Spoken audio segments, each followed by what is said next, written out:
So, though we started, we had our Mangalaharati, we completed some of you have attended. So we thought we'll again sing the Guru Harati one more time, Sri Guru Charanam, and then from there we'll start the class. Okay, Prabhu? Yes, Prabhu. I have to share right side, share screen, share.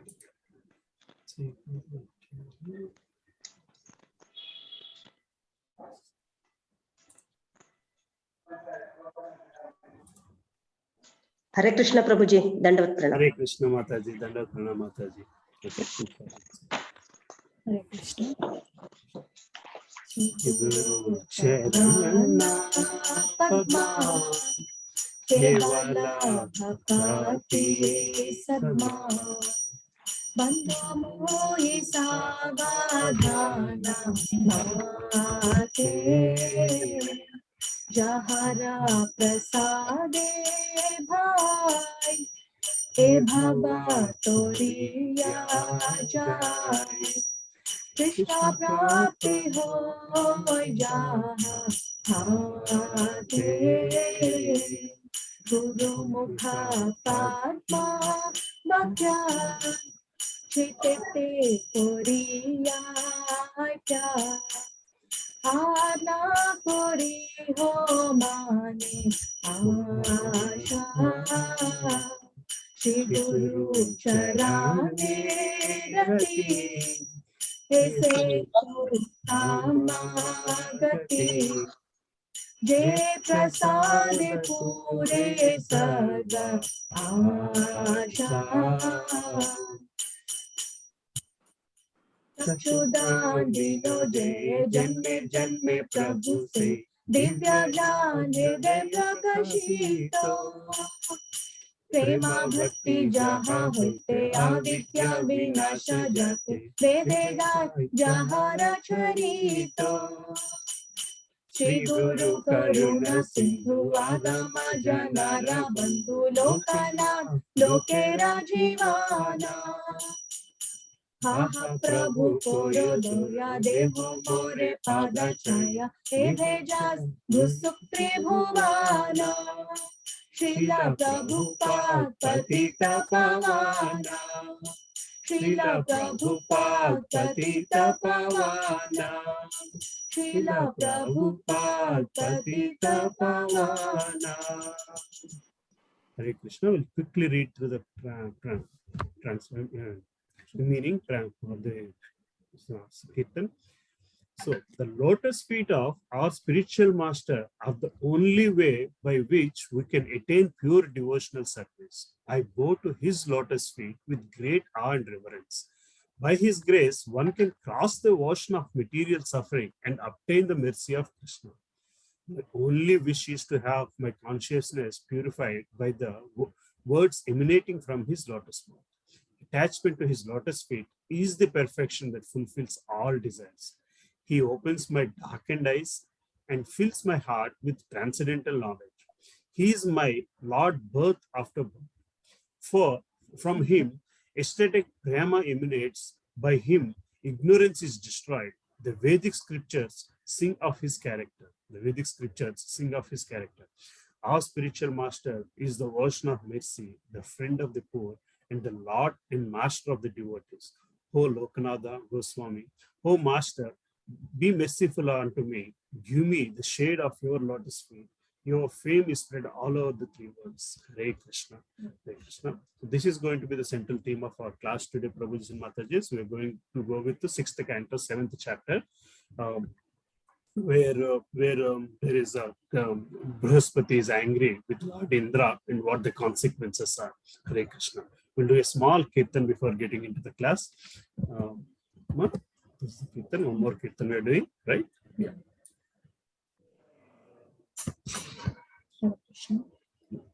Braj जना मन सुखकारी राधे श्याम श्याम श्याम हो राधे ब्रज जना मन सुखकारी Radhe Shyam Shyam Shyam. O Radhe Shyam, Radhe Shyam, Radhe Shyam, Radhe Shyam. O Radhe Shyam, Radhe Shyam, Radhe Shyam, Radhe Shyam.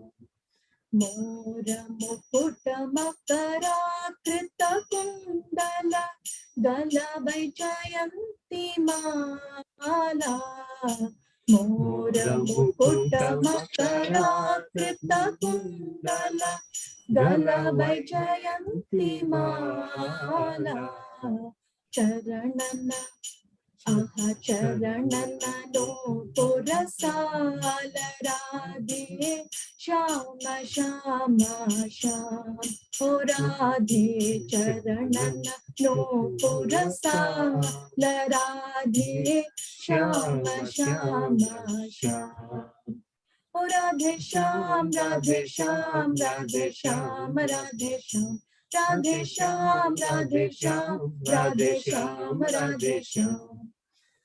Sundara Vadana Kamala Dala Lochana Baki Chitavana Hari. Sundara Vadana Kamala Dala Lochana Baki Chitavana Hari. Mohana Aha Mohana Bamsi Bihari Radhe Shama Shama Sham. O Radhe Mohana Bamsi Bihari Radhe Shama Shama Sham. O Radhe Shyam, Radhe Shyam, Radhe Shyam, Radhe Shyam. Radhe Shyam, Radhe Shyam, Radhe Shyam, Radhe Shyam. Vrindavan mein dhenu charavi Gopi jana manahari. Vrindavan mein dhenu charavi Gopi jana manahari. Shri Govardhana dhari Radhe Shama Shama Sham. O Radhe Shri Govardhana dhari Radhe Shama Shama Sham. O Radhe Shyam, Radhe Shyam, Radhe Shyam, Radhe Shyam. O Radhe Shyam, Radhe Shyam, Radhe Shyam, Radhe Shyam. Radha Krishna mile abada Gaura Rupa avatari. Radha Krishna mile abada Gaura Rupa avatari. Kirtana Aha Kirtana Dharma Prachari Radhe Shama Shama Sham. O Radhe Kirtana Dharma Prachari Radhe Shama Shama Sham. O Radhe Shyam, Radhe Shyam, Radhe Shyam, Radhe Shyam. O Radhe Shyam, Radhe Shyam, Radhe Shyam, Radhe Shyam. तुम बिना मेरे और न कोई नाम रूप अवतारी. तुम बिना मेरे और न कोई नाम रूप अवतारी. चरणना आह चरणना में बलिहारी राधे श्याम श्यामा श्याम. नारायण बलिहारी राधे श्याम श्यामा श्याम. ओ राधे श्याम, राधे श्याम, राधे श्याम, राधे श्याम. ओ राधे श्याम, राधे श्याम, राधे श्याम, राधे श्याम, राधे श्याम, राधे श्याम, राधे श्याम, राधे श्याम. हरे कृष्णा कृष्णा कृष्णा हरे हरे. हरे Ram Ram Ram Hare Hare. Hare Krishna Krishna Krishna Hare Hare Hare Rama Hare Rama Rama Rama Hare Hare Hare Krishna Krishna Krishna Hare Hare Hare Rama Hare Rama Rama Hare Hare Hare Krishna Krishna Krishna Hare Hare Hare Rama Rama Rama Hare Hare. Now, Professor Mataji, so we'll start with the 6.7.1. So this is the first shloka. No, then we'll do it. Shri Rajo Vacha Kasya Hetu Parityatya Acharyena Sura Etad Achakshva Bhagavan Shishyanam Akramam Gurau. Maharaj Parikshit inquired from Sukadeva Goswami, "O great says, why did the spiritual master of demigods, Brihaspati, reject the demigods who were his own disciples? What offense did the demigods commit against their spiritual master? Please describe me in this incident. Describe me this incident." Hare Krishna, this is what Parikshit Maharaj is asking Sukadeva Goswami. We'll do Mangalacharan prayers and then we'll do the discussion. Krishna Prabhuji, Prabhuji's screen is not reflecting. Our screen is not reflecting. Correct, sorry.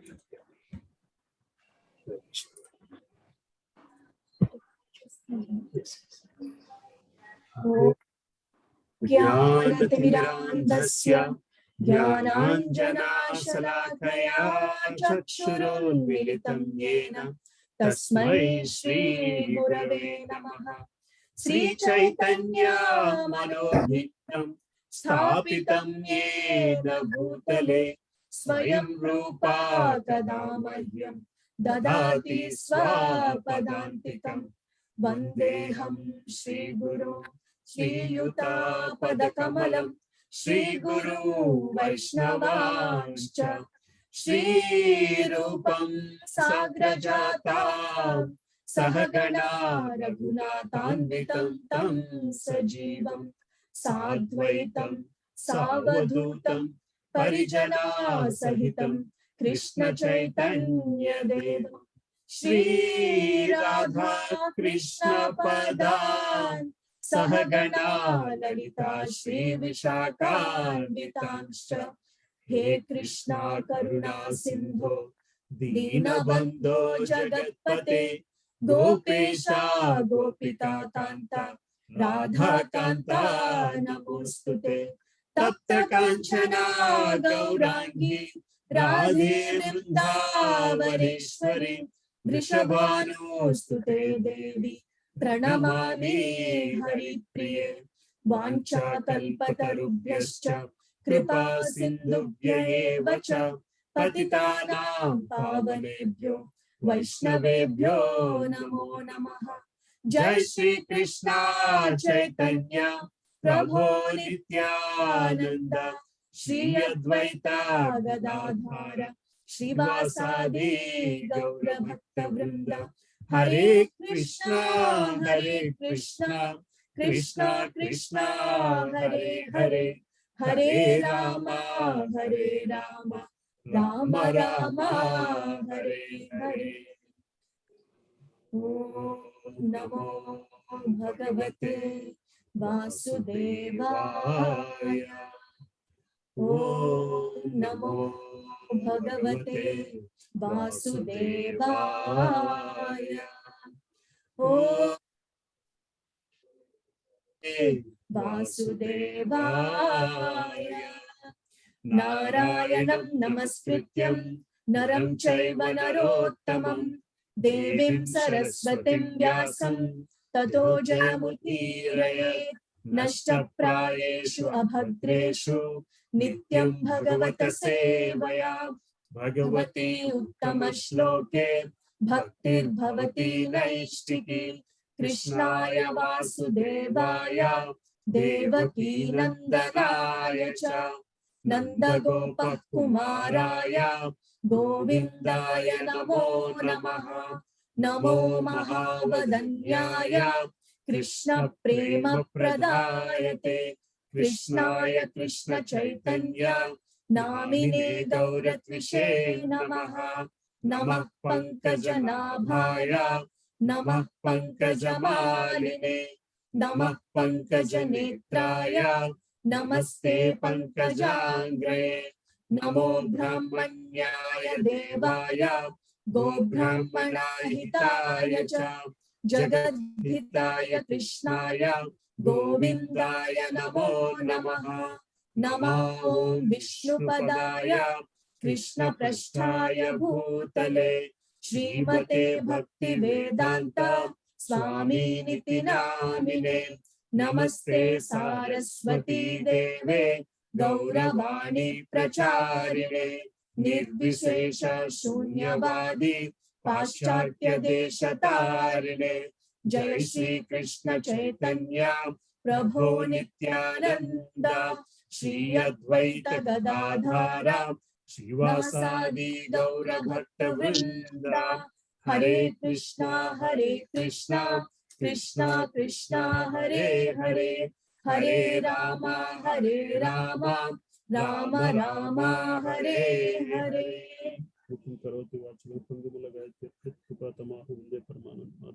Krishna Hare Ram Hare Krishna. Mataji, how are you? How is everybody? So,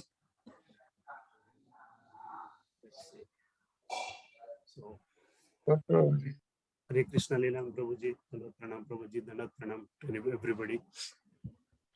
Dandavat Pranam Prabhuji, all goes to Prabhupada. Hare Krishna. Thank you for today's class. So let's start with the 6.7.1, the 6th canto, 7th chapter. This chapter, the canto itself is called The Prescribed Duties of Mankind. So that's a beautiful title actually of all the cantos. This canto tells you the duties of mankind. The duties of mankind means what, as per scriptures, the mankind is supposed to do with only one goal in mind. The goal is to reach the Godhead, basically, to reach the Godhead. So what kind of duties mankind has to perform to get to the Supreme Personality of Godhead? In that, we are talking about the 7th chapter where Indra offends his spiritual master Brihaspati. So we have seen the first sloka in which Maharaj Parikshit is inquiring Sukadeva Goswami what actually happened, what is the problem, why did there a situation, why did such a situation has to arise where Brihaspati has disowned all his disciples, the Devatas, the Lord Indra and his disciples. Then let's start reading few purports, few translations, and then we'll get into purports. I'm going to read this, the 2 to 8 purport, 2 to 8 translation, where Sukadeva Goswami starts to answer. Sukadeva Goswami said, O king, once upon a time, the king of heaven, Indra, being extremely proud because of his great opulence of 3 worlds. Hare Krishna. So this is the first thing we have to start recording ourselves. Not Indra, King Indra, king of heaven, Indra has become extremely proud of his great opulences. See, this is what happens to most of us. We become proud of our own opulences. So, of the 3 worlds, transgressed the law of Vedic etiquette, though he has become master of the Vedic etiquette, but still the way he became proud, that's the thing we have to note down here. Seated on his throne, he was surrounded by all his people, by the Maruts, Vasus, Rudras, Adityas, everybody basically, the Gandharvas, Kinnaras, everybody, all surrounding him were Vidyadharas, Apsaras, Kinnaras, everybody are surrounded. All of them were offering Indra their respects and services. And Apsaras and Gandharvas are dancing and singing with very sweet musical instruments. See what brings the opulences to him basically. What what kind of opulences are contributing to his proudness, basically. Over Indra's head was the white umbrella, as effulgent as the full moon itself, fanned by Yaktail's whisks and served with all paraphernalia of great king. Indra was sitting with his wife Sachi Devi, who occupied half the throne. When the great sage Brihaspati appeared in that assembly, Brihaspati, the best of the sages, was the spiritual master of Indra and the demigods, and was respected by the demigods and the demons alike. He's been respected by demigods and the demons alike. Here again, you have to use the word. Even demons knows how to respect. Nevertheless, although Indra saw his spiritual master before him, he did not rise from his own seat or offer a seat to his spiritual master, nor did Indra offer him a respectful welcome. Indra did not show him the respect, period, basically. So what happened? Indra was carried away by his opulences and he failed to show his respect. Hare Krishna. So what was the consequence of that? We'll see in the next shlokas. So I'm going to shloka number 12, right? So again, here it describes a little more few things, but let's skip few slokas and let's go to shloka number 12. So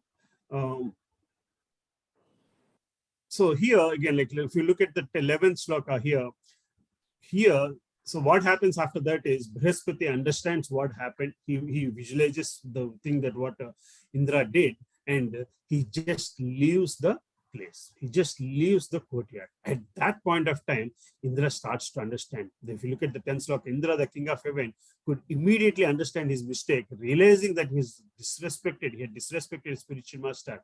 He condemned himself in the presence of all members of the assembly. So now here you have to learn a few things.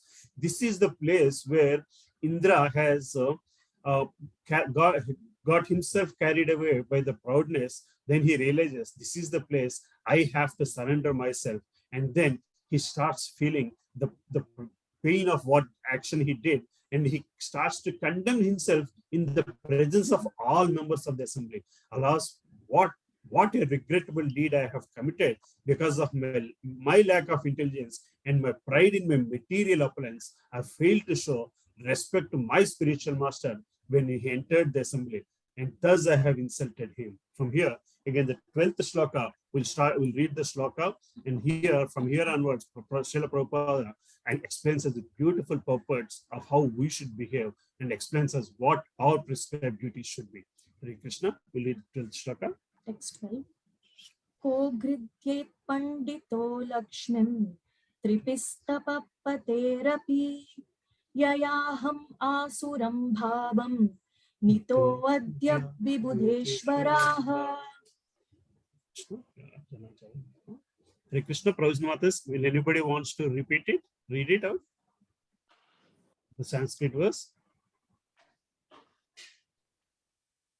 Hare Krishna, Prabhuji. Hare Krishna Mataji. Ko grudye pandito lakshmi tripishta papaterapi yaya hama suram bhavam netodhya vibhudeshvaraha. Hare Krishna. Thank you, Mataji. Anybody else? One more, Prabhuji. Hare Krishna.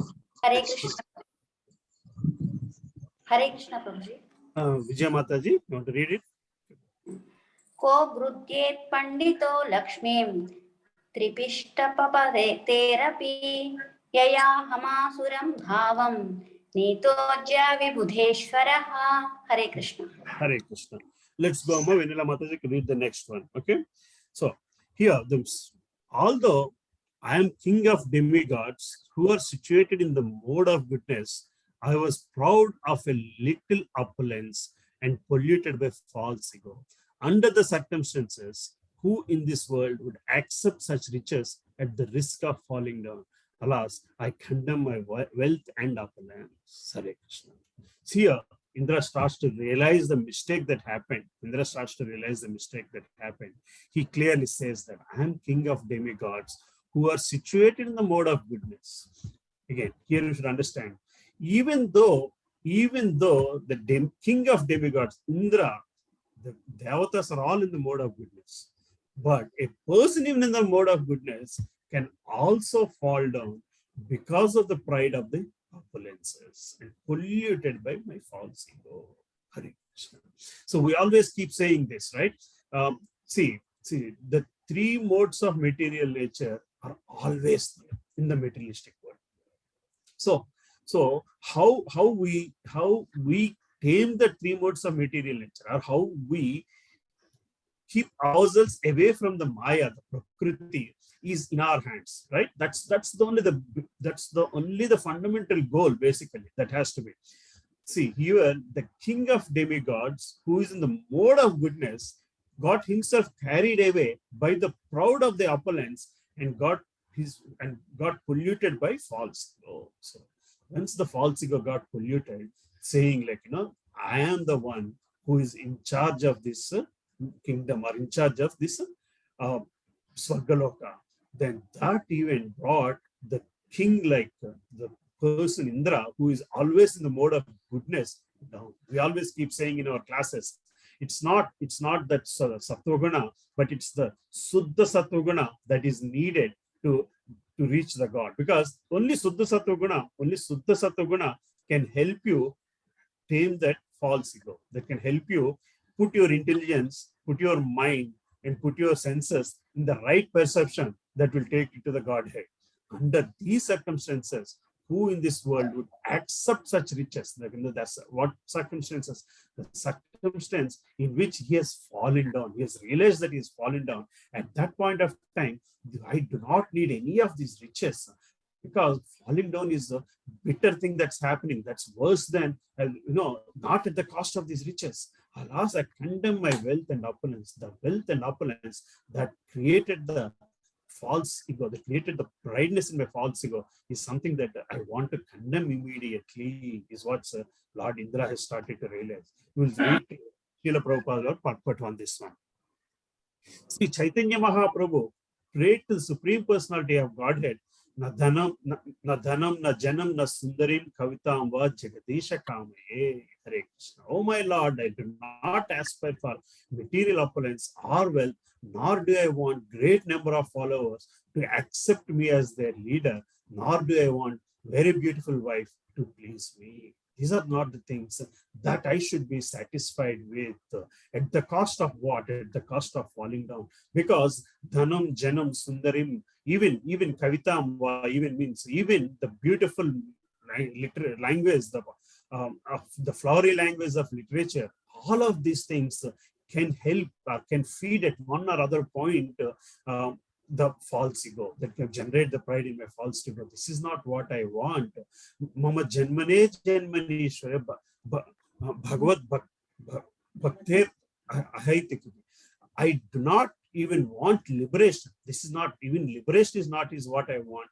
All I want, life after life, is to be faithful servant of your Lordship. That's what puts you in the Suddha Sattva Guna, basically. What is that? That is the serving the Lord at any cost. Making ourselves, taming our intelligence, taming our mind, taming our ego to a point of serving the Lord unconditionally at every time, all the time, is what puts us in Suddha Sattva Guna.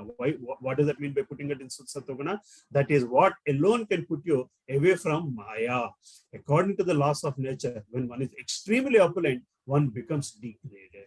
And this is true both individually and collectively. Hare Krishna, Hare Krishna. So success can bring, according to the laws of nature. Again, laws of nature means Prakriti. When one is extremely opulent, one becomes degraded. The moment you are enjoying your richness, enjoying followers, enjoying praise, that is going to either individually or collectively. So why the word collectively is used is basically he's trying to refer to the so-called developed societies, basically the rich societies, the gated communities, basically. So these collectively, that opulence can easily put you into a pride movement that is going to throw you down, basically. The demigods are situated in the mode of goodness, but sometimes even one who is situated in such an exalted position as Lord Indra, the king of the demigods, falls down because of material appliance. Hare Krishna. We are now actually seeing this in America. So again, the word America was used because Srila Prabhupada, when he was writing this, he was in America, and he was looking at that point of time, in that period of time, America is considered to be more well advanced and developed country. But today, I guess you can easily replace that word with the rest of the world, or India, or in our lives, or Gachibowli, basically. The entire American nation has tried to advance in material opulence without striving to produce ideal human beings. The result is that Americans are now regretting the wholesale criminality of American society, and are wondering how America has become so lawless and unmanageable. As stated in Srimad Bhagavatam, as stated in Srimad Bhagavatam, Nathe vidu swardhagatim hi Vishnu. So what persons who are unentangled do not know the aim of unenlightened do not know the aim of life, which is to return home back to the Godhead. Therefore, both individually and collectively, they try to enjoy the so-called material comforts, and they become addicted to wine and women. The men produced in such a society are less than fourth class. So here when Bhagavad Gita explains us the four varnashrama dharma, here Prabhupada is saying, if you, because of this richness, we are not following any of the four classes, and we are coming down to something called fifth class beyond the first four classes, basically. So this is what he is trying to say. Divide into first, unless we follow the varnashrama dharma, divide the men into four classes, since they are now creating only men who are less than the fourth class, how can they avoid the dangers of criminal society? Long ago, Lord Indra regretted his disrespect to his spiritual master, Brihaspati. Similarly, it is advised that American people regret their mistaken advancement in civilization. They should take advice from the spiritual master, that is representative of Krishna. If they do so, then they'll be happy, and there will be an ideal nation to lead the entire world. Hare Krishna. Unless we take the shelter of the spiritual master, there is not going to be progress in any society. That's the only way one can help rebuild the varnashrama dharma. Until we rebuild the varnashrama dharma, you are going to be putting yourself into a class which is called the fifth class beyond the four classes, is what Srila Prabhupada is saying. And this can happen only with the help of a guru, when you surrender to your guru. Hare Krishna. Can somebody read the meaning translation of 13th sloka? Hare Krishna, Prabhuji. Hare Krishna. Hare Krishna, Giriraj Prabhu. You mean translation, huh? Yes, the translation. Thank you. If a person says, one who is situated on the exalted throne of a king should not stand up to show respect to another king or brahmana, it is to be understood that he does not know the superior religious principles. Hare Krishna. So this applies to even guru, right? If we do not know how to show respect to our guru, Siksha Guru, Diksha Guru, any guru, basically, then we are not following any religious principles. Right? Here in the purport, Srila Prabhupada further writes down, there are many examples of how he should act. When Lord Krishna was sitting on his throne and Narada fortunately enters his assembly, even Lord Krishna immediately stood up with his officers and ministers to offer respectable obeisances to Narada. Narada knew that Krishna is the supreme personality of Godhead, and Krishna knew that Narada was his devotee. But although Krishna is the supreme Lord, and Narada is the Lord's devotee, the Lord observed the religious etiquette. Hare Krishna. So it is not to satisfy one's ego or anything, but the religious principles are saying, have set together the etiquette of respecting Guru, and this has been shown with an example of even how Lord Krishna himself has done this. Hare Krishna. So we'll move further. We're not going to read the entire parts. So next 14 sloka, let's read. Prabhuji, somebody who reads this 14 sloka meaning, translation. Hare Krishna, Prabhuji. Shall I read, Prabhuji? Yes, Prabhu, Praveen Prabhu, Hare Krishna. leaders who have fallen into ignorance and who mislead people by directing them to the path of destruction, as described in the previous verse, are in effect boarding a stone boat, and so too are those who blindly follow them. A stone boat would be unable to float and would sink in the water with its passengers. Similarly, those who mislead people go to hell and their followers go with them. Hare Krishna Prabhu. Hare Krishna. So leaders who have fallen into ignorance. So now, so far in the previous slokas, we have seen the state of disciples here in the Bhagavatam. Sukadeva Goswami is saying leaders who have fallen into ignorance and who mislead people by directing them to the path of destruction. They're compared to rock boats. Rock boat is something that does not float.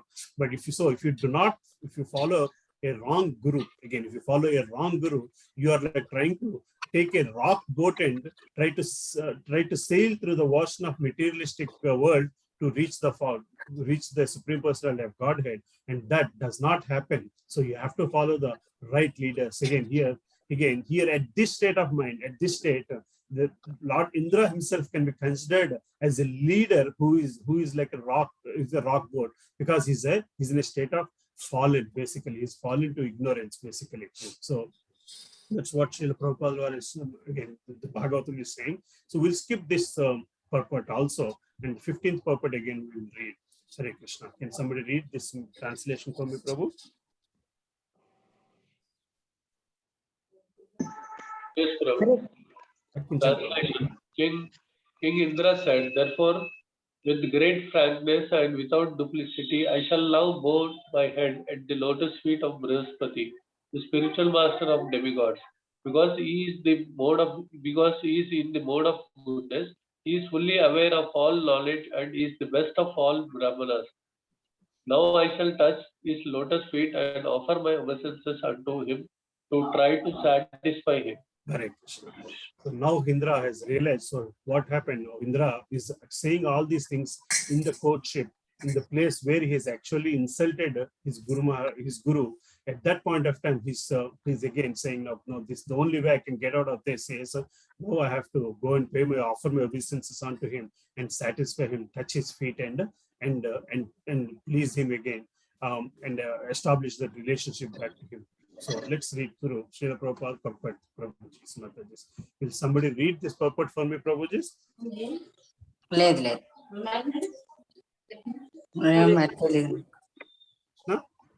Hare Krishna Prabhuji. Chalo. Coming to his senses, King Indra realized that he was not a very sincere disciple of his spiritual master Brihaspati. Therefore, he decided that henceforward he would be Nishata, non-duplicious, Nishata, Srusna Tak Charanam Spasan. He decided to touch his head to the feet of his spiritual master. From this example, we should learn this principle enunciated by Vishwanatha Chakravarti Thakura. Yasyas prasadat bhagavat prasado, yasyat prasadan nagati kutopi. By the mercy of the spiritual master, one is benedicted by the mercy of Krishna. Without the grace of spiritual master, one cannot make any advancement. Hare Krishna. By the mercy of spiritual master, one is benedicted by mercy of Krishna. So the spiritual master is the link between disciple and Krishna. Only by the mercy of spiritual master, one is benedicted by the mercy of Krishna. Without the grace of spiritual master, one cannot make any advancement. A disciple should never be hypocritic or be unfaithful to his spiritual master. In Bhagavatam, again it's explained, the spiritual master is also called Acharya. Right? The spiritual master is also called Acharya. Acharyam mam vijaniyan. Okay? The Supreme Personality of Godhead says that one should respect the spiritual master, accepting him as the Lord himself. Again, one should not disrespect Acharya at any time. One should never think Acharya as an ordinary person. Familiarity sometimes breeds contempt, but one should be very careful in one's dealings with Acharya. The Acharya is a perfect Brahmana and has unlimited intelligence in guiding the activities of disciple. Again, like we read this sloka from Bhagavad Gita 4.34. Who wants to read this sloka? Everybody wants to read this sloka, I think, right? Okay, easy, Prabhuji. So, Correct. तद्विद्धि प्रणिपातेन परिप्रश्नेन सेवया उपतेक्षन्ति ते ज्ञानं ज्ञानिना तत्त्वदर्शिनः. correct. Just try to learn the truth by approaching the spiritual master, inquire from him submissively, and render service unto him. The self-realized soul can impart knowledge unto you because he has seen the truth. One should fully surrender unto spiritual master, and with service, sevaya, one should approach him for further spiritual enlightenment. Hare Krishna. So we have seen the shloka from Bhagavad Gita, where it explains, Lord Krishna himself explains how we should surrender to the spiritual master, inquire from him submissively, and render service unto him. See, this is what this shloka is saying, and how exactly Lord Indra behaved compared to the spiritual, what Lord Krishna is saying in Bhagavad Gita. Try to learn the truth by approaching a spiritual master. Yes, that's fine. Inquire from him submissively. That submissiveness is what carried away with the crowd of opulence, and render a service unto him, which is what Indra totally forgot. The self-realized soul can impart knowledge unto you because he has seen the truth, and that's the understanding we should always continuously have towards the spiritual master. One should fully surrender unto the spiritual master, and with service one should approach him, and with service one should approach him for further spiritual enlightenment. Again, in this purport we have seen where Srila Prabhupada was saying the only way one can cross the ocean, materialistic ocean, is with the mercy of the Guru. There is no alternate arrangement. There's no alternate. So in this day and days, everybody when we try to tell them something, see the way the materialistic world and the way the whole education system has come to is, we wanted to know firsthand. So that's what we teach in schools, right? Experiments, do it yourself. So what is happening in that process? What is happening is everybody wants to trust God only when you see him firsthand. And that doesn't happen there are multiple steps to that point, and nobody's realizing those steps. And one of that step is you have to surrender to the Guru. Unless you surrender to the Guru, the Guru is the one who can teach, who can get to a point where you can see God. But people wants to start believing in God only once they see the God. So that's where that's not what it helps. The way it helps is one should fully surrender unto the spiritual master, and with service one should approach him for further spiritual enlightenment. The problem is today people don't have so much of patience, but there is no other shortcut towards progress in spiritual, to make any spiritual progress. The only way to make spiritual progress is with this surrender. And that's what Lord Krishna has clearly said in Bhagavad Gita, and we are seeing it in this example in the story of Bhagavatam. Hare Krishna. So what happens, the further story, what happens is, then Indra tries to reach out to Brihaspati, but Brihaspati himself, knowing that what Indra is trying to do, he disappears. He completely disappears with his mystic power, with his yogic power. He becomes invisible to Indra, and he leaves home. For Brihaspati was spiritually more powerful than King Indra. Not knowing what to do, King Indra comes back to heaven, but Dhanavas knowing this, the Asuras knowing this, the demons knowing this, they come. See, again, if you look at 18th shloka, hearing the pitiable condition of King Indra, the demons following the instructions of their Guru, Sukracharya, equipped themselves with weapons and declared war against the demigods. Understanding. So the thing we should understand is, when we have moved away ourselves from the Guru, even demons can come and conquer you only because they have surrendered to their Guru Sukracharya. So they have realized that this is what happened to Indra, and they have said, okay, no, let's not do the mistake. Let's go and surrender ourselves to Sukracharya, and they come and conquer the heaven, basically. Not knowing what happens, what to do, then Then Indra approaches Lord Brahma with bowed heads for shelter and proper instruction, what to do, how to come back, how to restore the situation. And then we'll see some of the shlokas that Lord Brahma tells again the importance of Guru. So we'll go with shloka 21, Prabhu's and Mataji's. Niru will read the shloka. Text 21. Shri Brahmo Vacha Aho Batas Surasreshta Hiya Bhadram Vakritam Mahat Brahmishtam Brahmanam Dantam Aishwaryanabhyanandata. Hare Krishna. Somebody wants to read the translation, Prabhu? Yes, Prabhuji. Balamani Mataji, Hare Krishna Mataji. Lord Brahma said, O best of the demigods, unfortunately because of madness resulting from your material opulence, you failed to receive Brahaspati properly when he came to your assembly. Because he is aware of the supreme Brahman and fully in control of his senses, he is the best of the Brahmanas. Therefore, it is very astonishing that you have acted impudently towards him. Hare Krishna. Hare Krishna. So Lord Brahma realizes what happened and he's telling Indra, so this is not how you should have behaved. Lord Brahma recognized the Brahmanical qualification of Brahaspati, who was the spiritual master demigod. Because of his awareness of Supreme Brahman, Brahaspati was much in control of his senses and mind, and therefore he was most qualified Brahmana. Lord Brahma chastised the demigods for not properly respecting this Brahmana who was their Guru. Lord Brahma wanted to impress upon the demigods that one's Guru should not be disrespected under any circumstances. When Brahaspati entered the assembly of demigods, they and their king Indra took him for granted.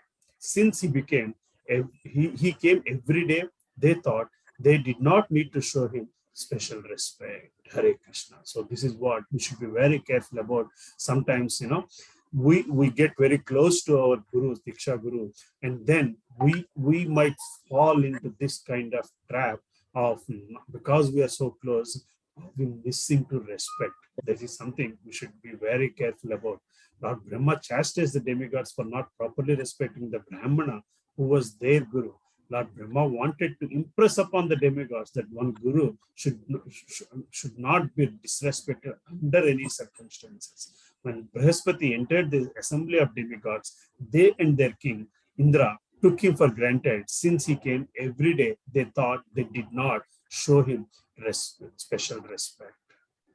As it is said, familiarity breeds contempt. Being very much displeased, Brahaspati immediately left Indra's palace. Sometimes we get into this mode very quickly, basically, because sometimes Guru is so nice when we be with you very closely, but that should not under any circumstance should lead to a point where you are treating him like an ordinary person. Thus, all the demigods headed by Indra became offenders at the lotus feet of Brahaspati. The Lord Brahma, being aware of this, condemned their neglect.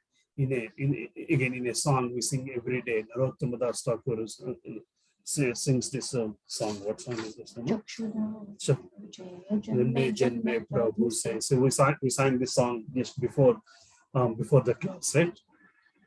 The Guru gives spiritual insight to the disciple, and therefore Guru should be considered his master life after life. Under no circumstances should Guru be disrespected, but the demigods, being puffed up by their material possessions, were disrespectful to their Guru.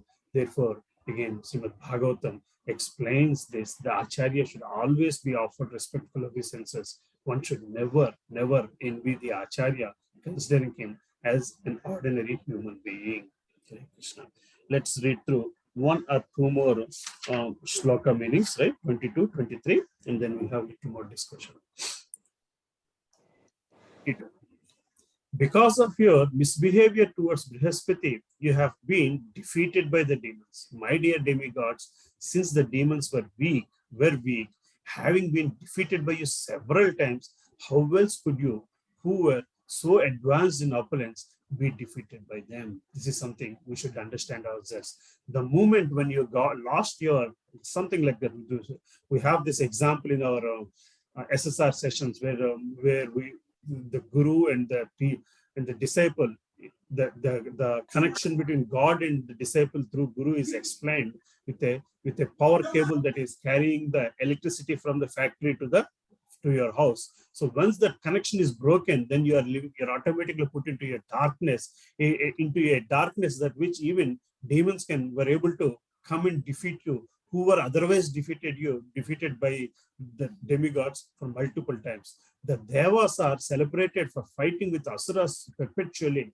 In such fights, the Asuras were always defeated, but this time the demigods were defeated. Why? The reason, as stated here, was that they had offended their spiritual master.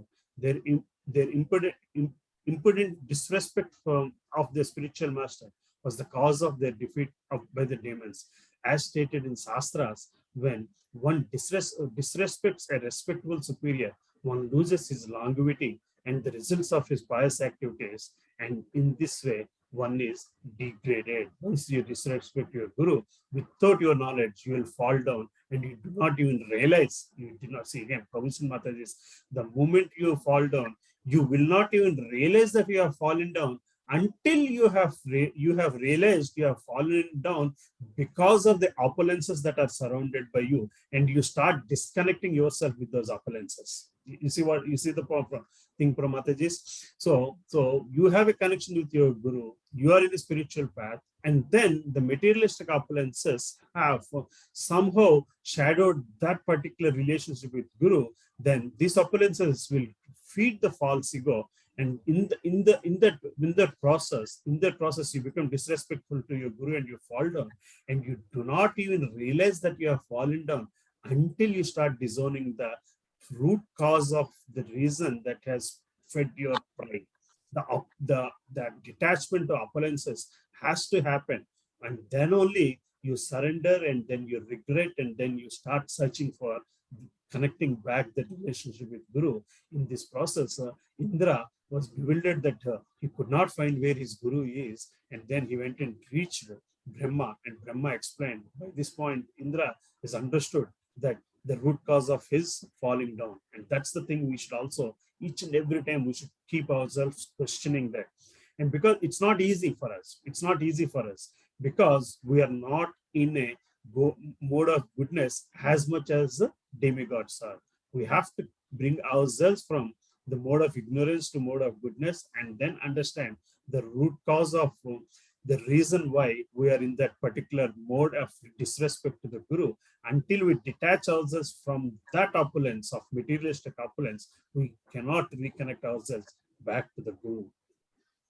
Krishna, let's get to the one more shloka, right? 23 shloka. O Indra, your enemies, the demons, were extremely weak because of their disrespect to Sukracharya. But since they have now worshipped Sukracharya with great devotion, they have again become powerful. By their devotion to Sukracharya, they have increased their strength so much that now they are even able to easily seize my abode from me. Not only you, they have got so much of power at this point that they can even take away things from me. This is what even Brahma is saying to the avatars, to again explain them the importance of their connection with Guru. Hare Krishna, let's go through the Srila Prabhupada purport. Lord Brahma wanted to point out to the demigods that by the strength of the Guru, one can become most powerful within this world, and by the displeasure of Guru, one can lose everything. This is confirmed by the song Vishnu Chakravarti Thakur. Again, Yasya prasada bhagavad prasada, Yasya prasada gati kutopi. So we sing it in our morning prayers. By the mercy of spiritual master, one is benedicted by the mercy of Krishna. So again, by the mercy of the spiritual master, one is benedicted by the mercy of Krishna. Without the grace of spiritual master, one cannot make any advancement. Although demons are insignificant in comparison to Lord Brahma, because of strength of their Guru, they were so powerful that they could even seize Brahmaloka from Lord Brahma. We therefore pray to the spiritual master. So here again, Lord Brahma is saying to demigods, let's now all pray to the spiritual master. Mukun karoti vachalam pangamu lagayate yat kripatamaham vande Shri Guru dhinataranam. Like Krishna, by the mercy of Guru, even a dumb man can become the greatest orator, and even a lame man can cross the mountains, and advised by Lord Brahma. One should remember this sarcastic injunction, this sastric injunction, if one desires success in his life. Hare Krishna. So this is what Lord Brahma explained to the demigods and help them realize their mistake. Because of the firm determination to follow the instructions of Sukracharya, his disciples, the demons are now unconcerned about the demigods. In fact, kings or others who have determined faith in the mercy of Brahmanas, cows, and the Supreme Personality of God, Krishna, and who always worship these three, are always strong in their position. Krishna. So Brahma continues to teach the demigods the importance of Guru and the things that they should worship. Let's again go through Srila Prabhupada purport, small purport. Can somebody read this purport, Prabhuji? Prabhuji, I'll read. Hare Krishna, Mataji. Go ahead, Mataji.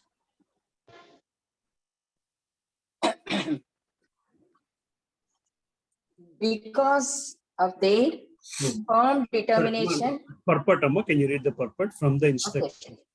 Okay. From the instructions of Lord Brahma, it is understood that everyone should very faithfully worship the Brahmanas, the Supreme Personality of Godhead, and the cows. The Supreme Personality of Godhead is Go Brahmana Hitayacha. He is always very kind to cows and Brahmanas. Therefore, one who worships Govinda must satisfy him by worshipping the Brahmanas and cows. If a government worships the Brahmanas, the cows and Krishna, Govinda, it is never defeated anywhere. Otherwise, it must always be defeated and condemned everywhere. At the present moment, all over the world, the governments have no respect for Brahmanas, cows, and Govinda. And consequently, there are chaotic conditions all over the world. In summary, although the demigods were very powerful material opponents, the demons defeated them in battle because the demigods had behaved disrespectfully toward a Brahmana, Brahaspati, who was their spiritual master. Hare Krishna. Hare Krishna, Hare Krishna. So, in absence of the spiritual master, Brahma is acting as their master in fixing their lives, right? So, Brahma is telling, so the importance of spiritual master and the things that people should worship to get to the lotus feet of the God, basically, right? We'll look at one more shloka meaning. That's the end of this one. O demigods, I instruct you to approach Vishwarupa, the son of Tvashra, and accept him as your Guru. He is pure and very powerful Brahmana, undergoing austerity and penances. Pleased by your worship, he will fulfill your desires, provided that you tolerate his being inclined to side with the demons. His being inclined to side with the demons. So again, like this is part of the story that continues, where now, because the demigods, the Devatas have become without their spiritual master, Brahma is suggesting that they should go and reach out to Tvashta, and who's the Tvashta Tanayudu, son of Tvashta, Vishwarupa, to approach them and approach him and request him to accept the spiritual master role for Devatas. Again, the other part of Vishwarupa is also very close to demons. That is something that the Dhanavas, the demigods, Devatas are supposed to understand. And the story continues in a different way. But the thing that we need to understand here,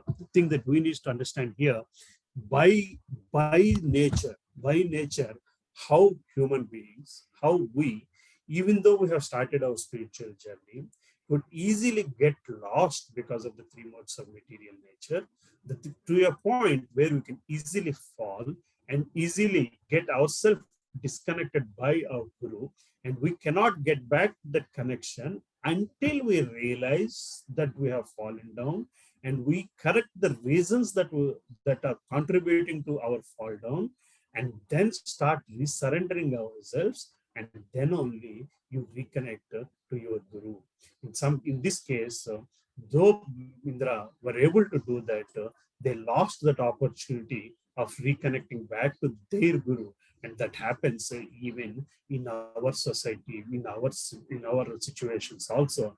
You take your own sweet time to realize by then the guru has moved on, or we have moved on. Basically, we have got separated in a what do you call, in a physical location, and then we again have to have the mercy of God in finding another guru.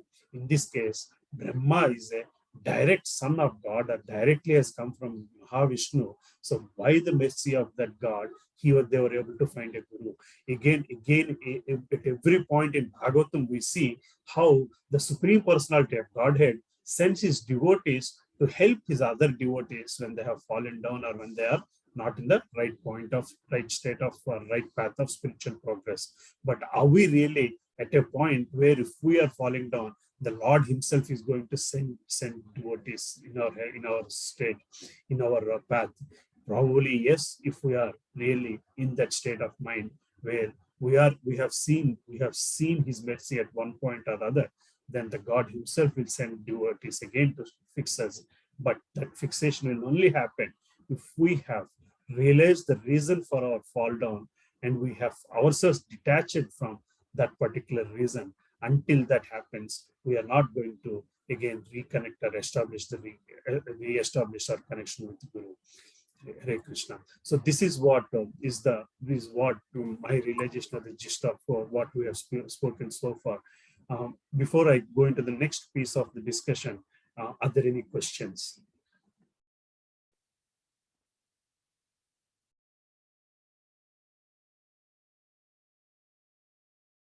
Mataji, are there any questions, or is it all crystal clear, or it's all totally blurred?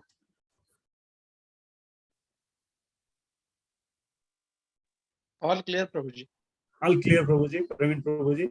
Hare Krishna. Venila Mataji, you have to say Clear, something. Prabhu. Clear, Prabhu. Thank you very much.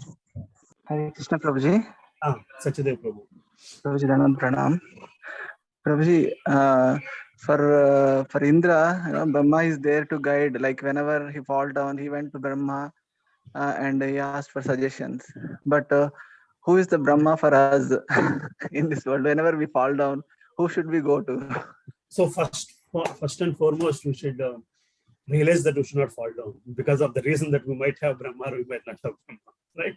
So Prabhu, that is exactly what I was also struggling with when I was reading this. The whole thing said everywhere there, as reference to Lord Indra, it always said Devatas are in the mode of goodness.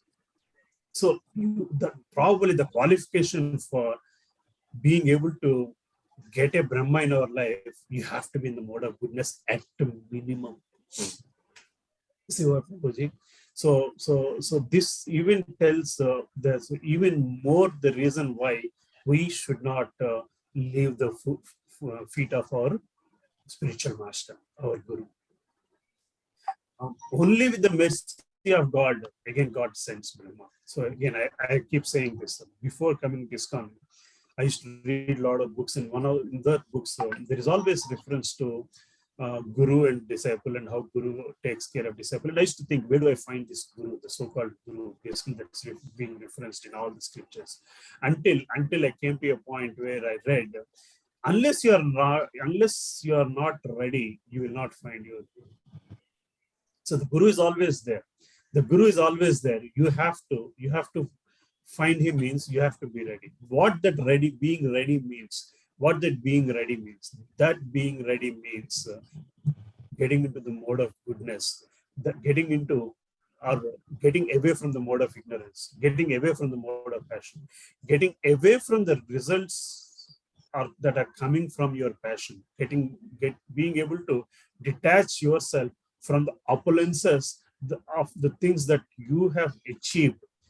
And the reason why I'm saying that you is because we think the opulence of the things around are the things that we have achieved. That we is coming from the false ego.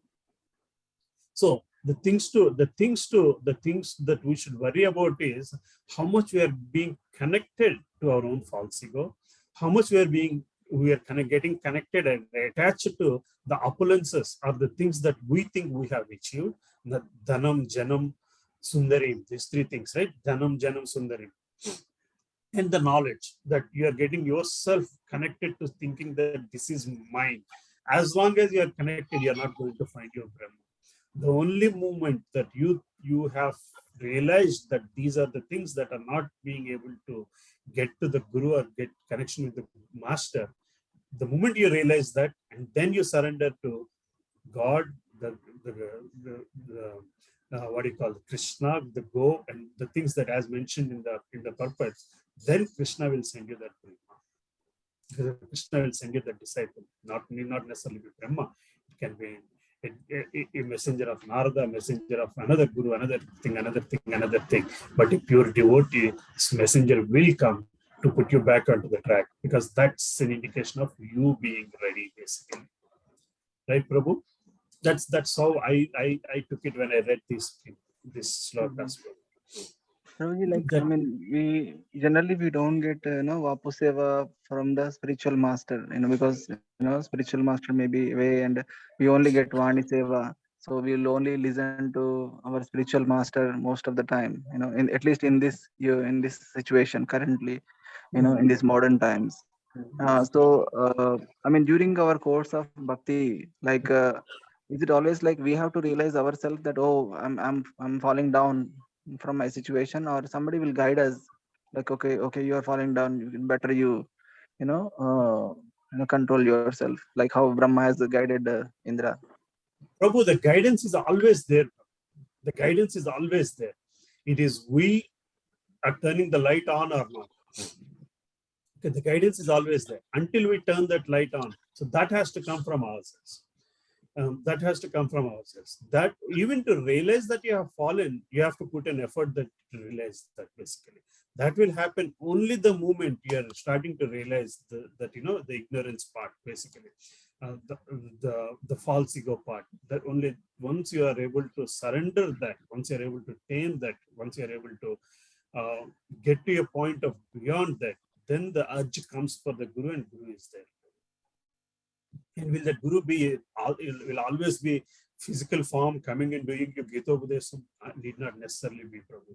That message can be that morning WhatsApp message that's coming from Leelang Prabhuji, the Amrit, this thing, the morning, the Amrit drop here, this thing drops that Prabhuji is sending. There are a lot of occasions where I myself was distressed with something that I'm doing, and that morning message has actually put me back on the track, basically. Then probably immediately what I do is I try to make a call to Leelang Prabhuji and try to fix my own mind, basically. So that happens, Prabhu. There's no doubt, Prabhu. At any point we have surrendered ourselves. At any point we have completely surrendered ourselves. And it's not, again, I keep saying the same thing in few classes. It is very easy to understand that you need to surrender and get to a state of mind of getting a relationship with God. To understand that is easy. To get to that point is also easy, but to stay in that state is very difficult.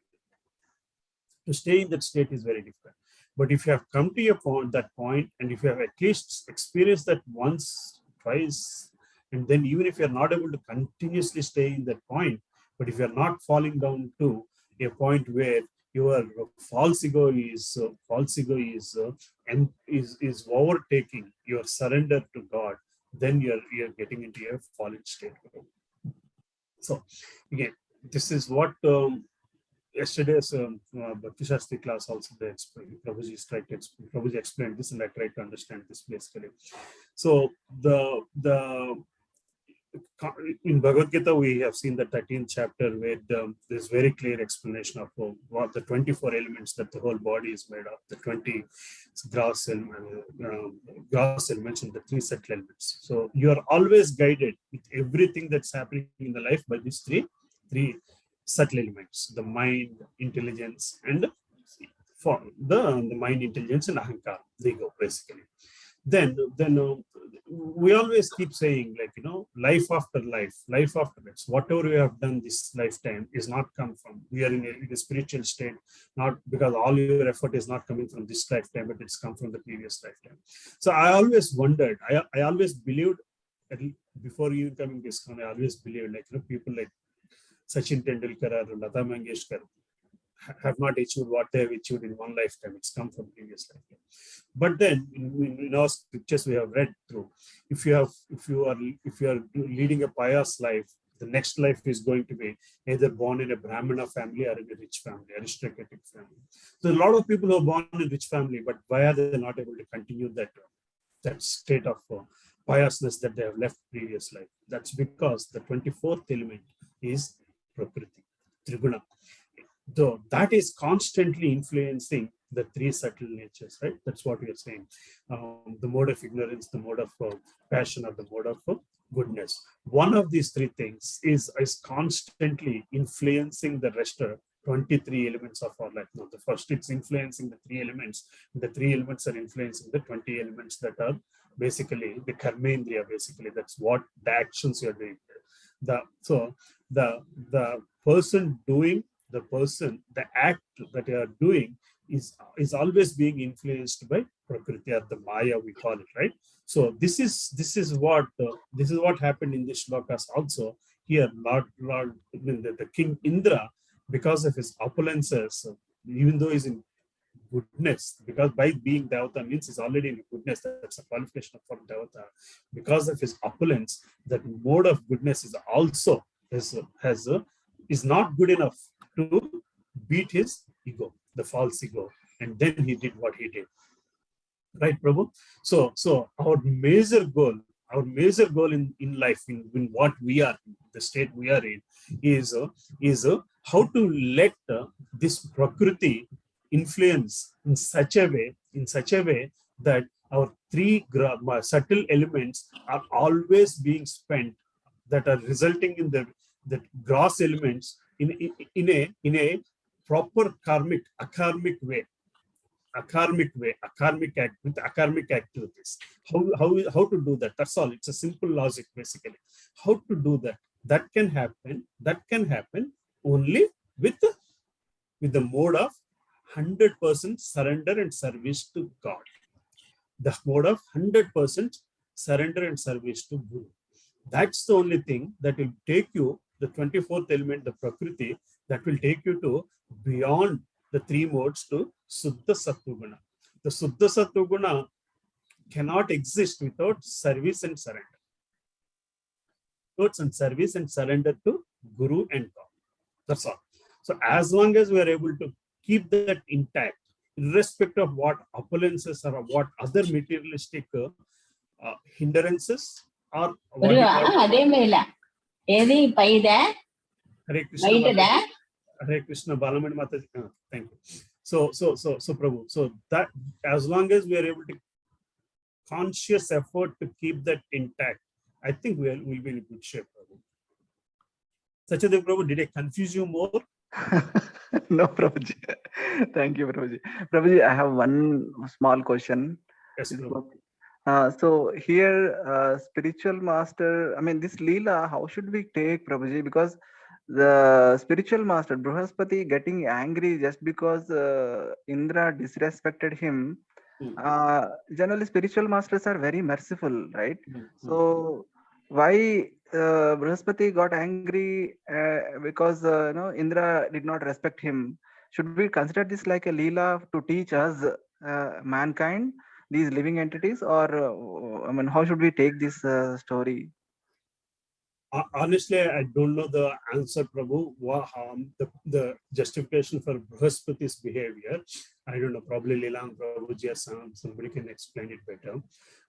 But for me to take from this, see, there are two things we have to understand probably whenever you are reading Leelas, basically, whenever you are reading Bhagavatam. We are not in the same plane as Indra or Brihaspati, right? They are in a constant mode of goodness, though we all belong to the same materialistic world, basically. So we have to draw our own parallels and see how to apply it in our life with the circumstances we have, basically. Correct. Right, that's all is what is it. So to understand the technicality of the story is one thing, but more importantly is the practicality of the story for me, the practically how to put it to my life, basically. So that's what for me the whole Bhagavatam, if at all it is giving me any gift, that is the thing I need to get to and move on, basically. So really understanding why Brihaspati disappeared, probably that's the thing he's teaching Indra. That's what he wants to teach Indra. That's clear in this from the purpose and from the meanings that he wants to teach Indra a lesson. But is it something that he has not done his Guru Dharma? Probably it's beyond me to justify it. Probably. Okay, Prabhuji. Thank you so much, Prabhuji. Hare Krishna, Leelang Prabhuji. Firstly, thank you, Prabhuji, for such a nice lecture on Guru Tattva. And today is Hanuman Jayanti, right? Who teaches us how to serve a Guru and God. So happy Hanuman Jayanti to everybody. And we've chosen a very, very essential topic. And this topic remains to be essential throughout our spiritual life. Not in the beginning, not until we get a Guru. We get a Guru. After that also this becomes the most important topic. So if you permit me, can I try to answer yes, what he asked, Prabhuji? Yes, yeah, and just adding to what you're saying, you already nicely explained. So Prabhuji, basically, Brihaspati got angry because he could not train his disciple properly. As simple as that. Because see, any guru wants his disciple to make progress in spiritual life. And as part of that, I mean, the goal of spiritual life is to achieve service of Krishna and go back home, back to Godhead. As simple as that, right? So Indra's goal also was that, Brihaspati's goal also was that. Of course, there were many types of gurus that Indra had. Brihaspati was dealing with one aspect of being a guru. But as soon as he offended Brihaspati, that means he has equal potential of offending any other guru. Right? He has committed Vaishnava Prad, means he's going to commit more Vaishnava Prad everywhere else. And one of the reasons he left is because he did not want him to commit more Vaishnava Prad. Because what happens is, even though Brihaspati would forgive him, Krishna is not going to forgive him. And that is one of the reasons a lot of Vaishnavas, even when they're insulted, they don't talk back. In fact, they just get up and leave. Because they know that Krishna is watching everything that is happening in their life. And if anybody knowingly or unknowingly misbehaves with a Vaishnava, Vaishnava immediately starts praying that Krishna, please ignore what has happened with me. You don't have to take it seriously. I'm not taking it seriously, Krishna, by the way, because they are very merciful. Paradukka dukhi. They can't see anybody being punished by God. And God also doesn't like to punish unless that person offends a Vaishnava. So Brihaspati had to leave. It's a Shastric injunction that you have to, when you see Vaishnava Aparadh being committed, you either kill that person or you kill yourself or just leave from that place. Right? So he chose to left from that place. Just leave from that place. And one of the reasons Guru is angry is because he couldn't train him properly. He felt it is his defeat that he could not train him properly and is misbehaving with me. And potentially he might also misbehave with other Vaishnavas. Tomorrow there might be some other great Guru who will come to the assembly of Indra and he'll equally behave like that. So that is the essence. Basically, Guru sees that. If somebody is not behaving with any Vaishnava, see, even within our own satsang, if people are behaving well with me, but they are not behaving well with somebody else, right? How should that make me feel? Or I am behaving nicely with one Prabhuji and I'm misbehaving with another Prabhuji. How will that make my Siksha Guru feel? right? Will it make him feel nice? Oh, he's behaving nicely with me. It doesn't matter how is he behaving with others.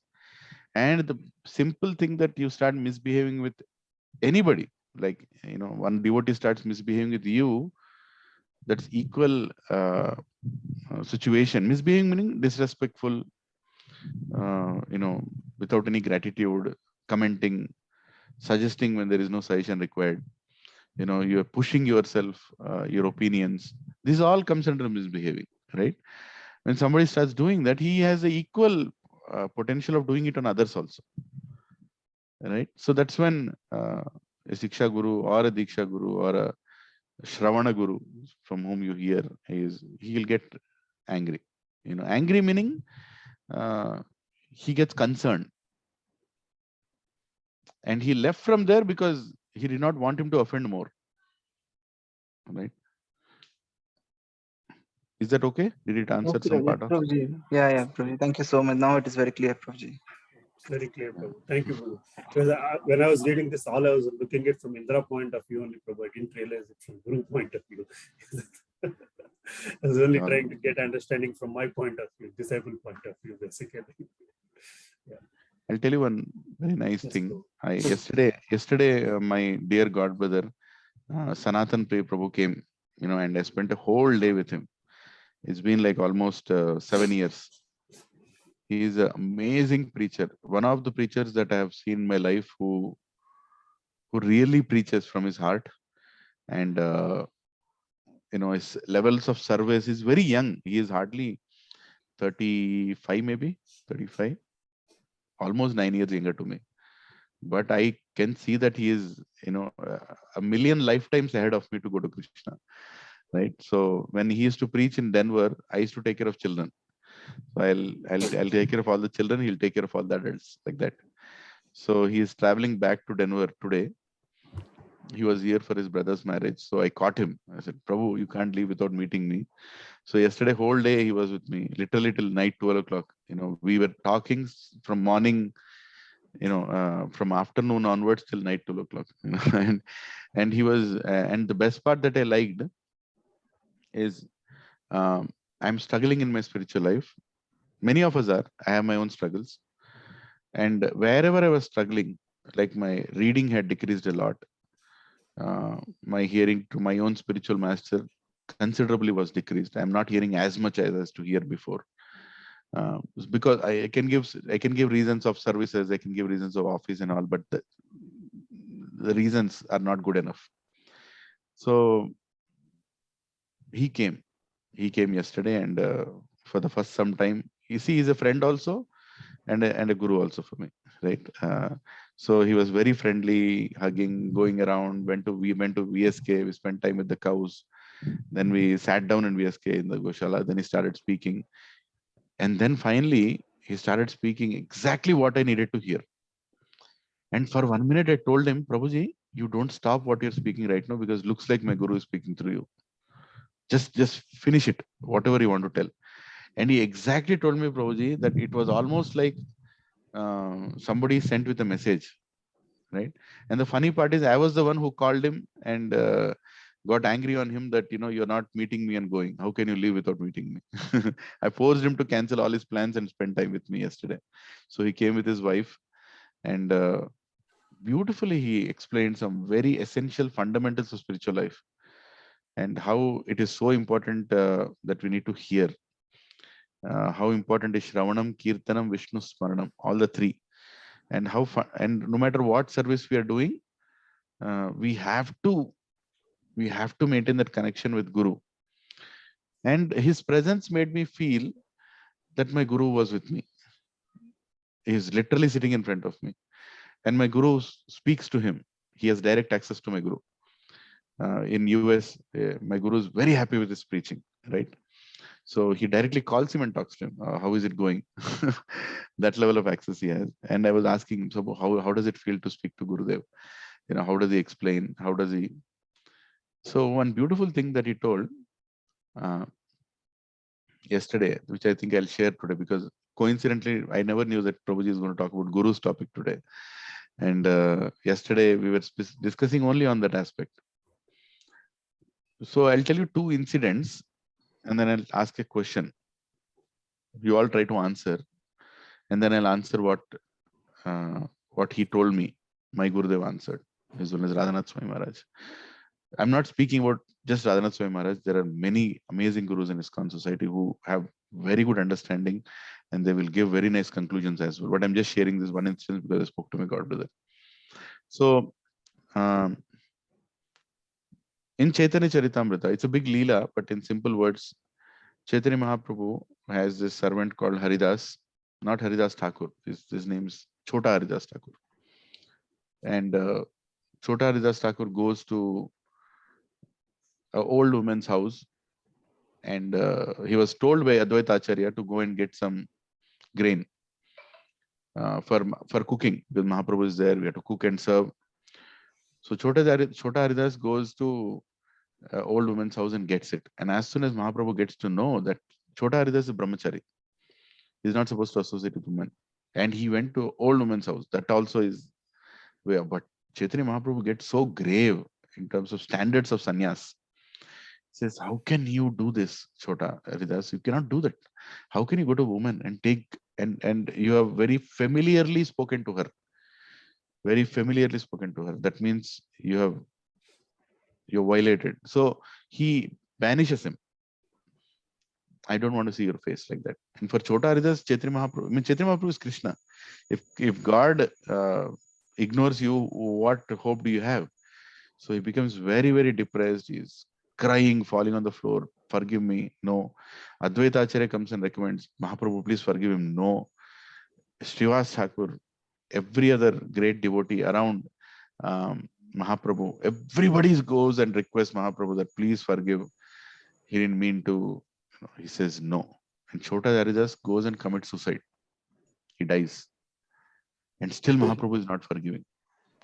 And that the same Patita Pavana Hetu Tava Avatara, the same personality was come here to deliver the most fallen. How is not forgiving? He is not forgiving at all.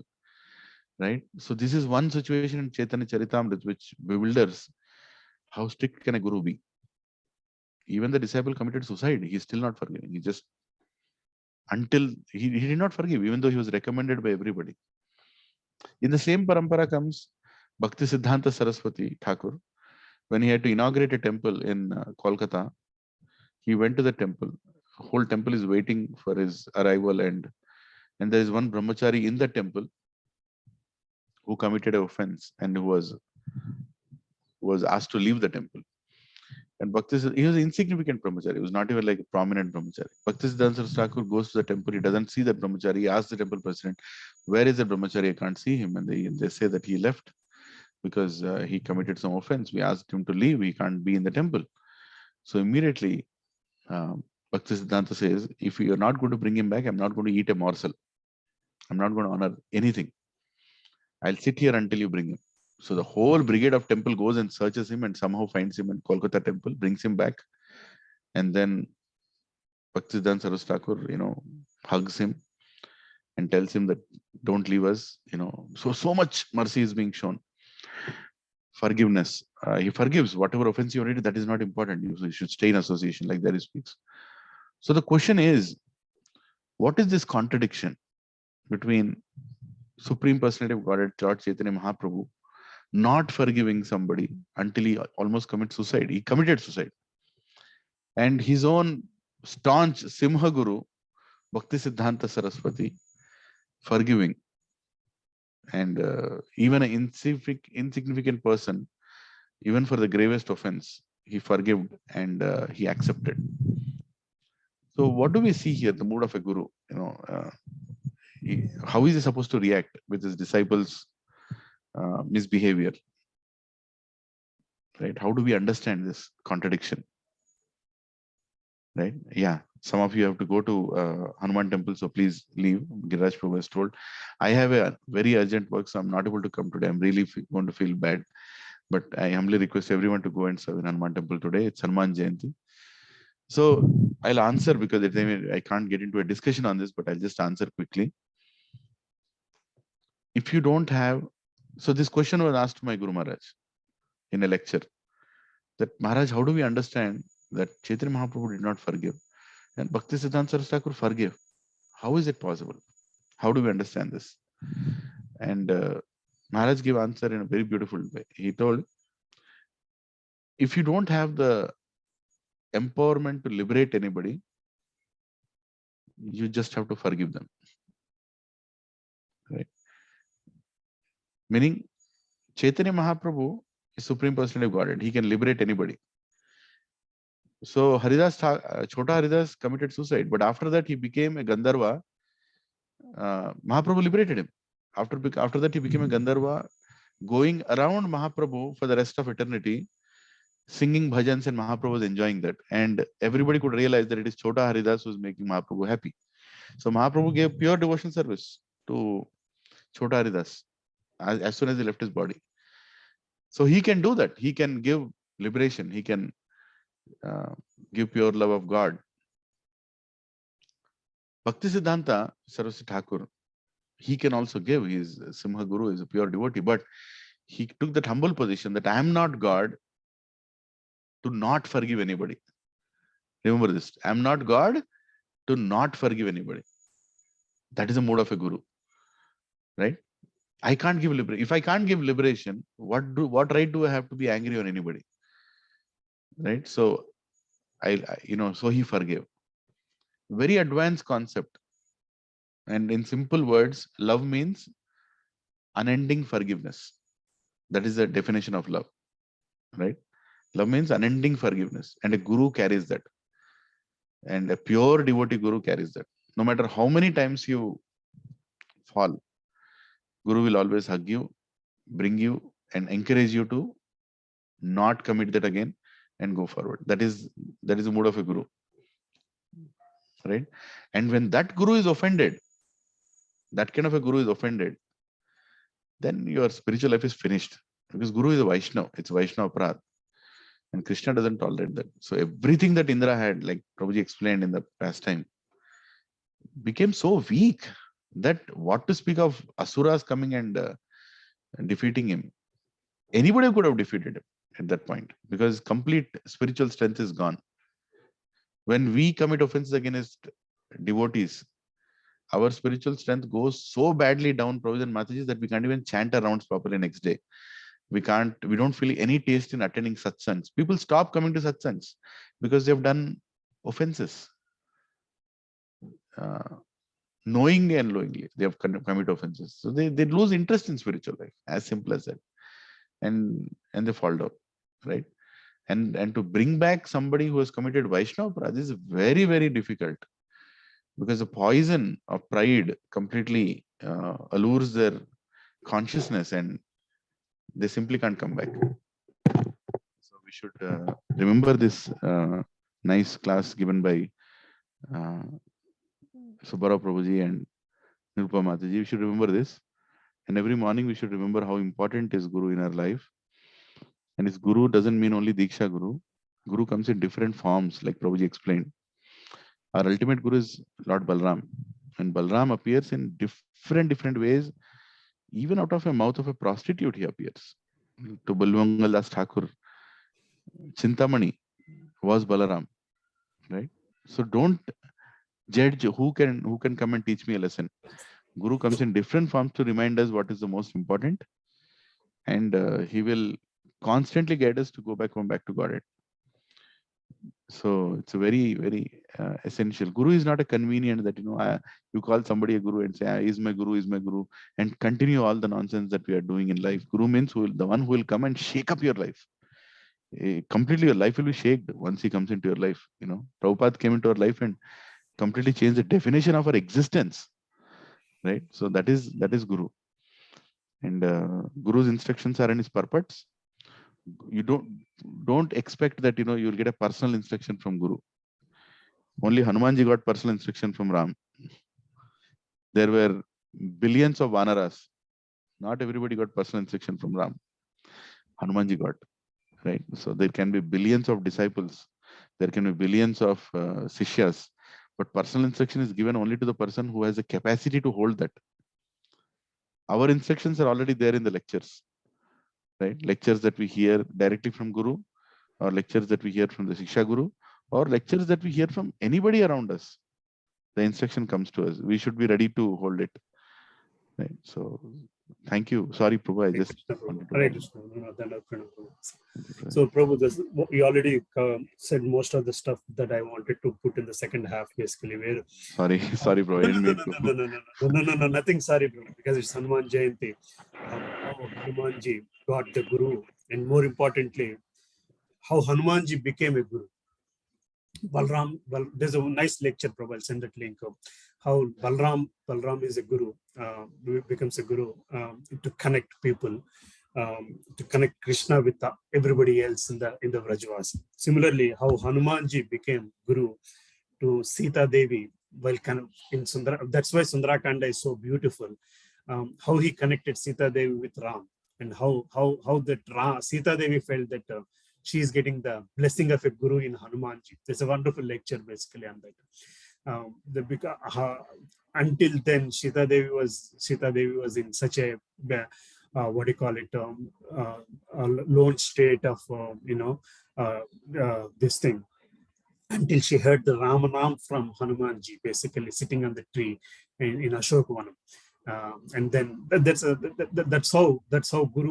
what Guru does to anybody, to say anybody who is longing to reach God, basically. And then how Sita Devi came out of, and then how that even that grass, Kusa grass, got the empowerment. The Sita Devi draws in front of Ravana because of the empowerment she got from Hanumanji as assurance that Ram is coming, and how Hanumanji puts himself as the least important monkey in the army of the whole Rama that's going to come to, all the whole Vanaras that are going to come to state.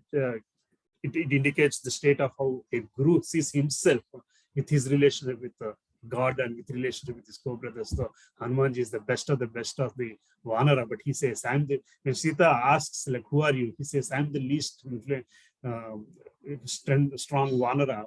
If at all there are other Vanaras that are better than me or equal to me. That's how the mind of a Guru is, and how that comforts a disciple in understanding the God, or understanding the support that the disciple gets from God, is what that story goes on, Prabhu. So I thought we'll talk a little bit about that because of Hanuman Jayanti, Hare Krishna. But the people have to also go. So I think we should conclude here. Pavanaputra Hanuman ki jai. Srila Prabhupada ki jai. His Grace Subbarao Prabhu ki jai. Hare Rama. Thank you so much. Srimad Bhagavatam ki jai. For putting us in front of Bhagavatam, helping us read Bhagavatam, making us discuss Bhagavatam, Prabhuji. And me and all the people that are attending Bhagavatam classes, they should all be grateful to Leela and Prabhuji for that reason. No. You are the one who is reading it. Balamani Mata, Vijaya Mataji, Balamani Mataji is there, I don't know, Sujata Mataji is there, Prabhakar Prabhu, Ravati Mataji, they're all here, Prabhu. And we're exactly reading this chapter. So I thought we'll discuss the same thing here, basically. Jai. Hare Krishna. Thank you. Hare Krishna Prabhuji. Dandavat Pranam. Dandavat Pranam. So I humbly request everyone to please go to the Hanuman temple near my home avatar. If you are here, today is Hanuman Jayanti. Please help us do a nice Sankirtan there. Yeah. Hare Krishna Prabhu. Hare Krishna. Hare Krishna, Thank you. Mataji. Hare Krishna. Dandavat Pranam. I'm leaving. Mataji, want to say something? Yes, Prabhu. Hare Krishna. Hare Krishna. I'm leaving, Prabhu. Dandavat. Hare Krishna. Hare Krishna. Hare Krishna. Subbarao Prabhuji. Thank you very much, Prabhuji. Hare Krishna. Dandavat Pranam. Hare Krishna. Dandavat Pranam, Praveen Prabhu. Hari Bol. Hari Bol. Vasindubhyavcha patitanam pavanebhyo Vaishnavebhyo namo. Ananta Koti Vaishnav Vrinda ki jai. Nitai Gaur Premanande. Hari Hari Bol. Hare Krishna. Hari Bol.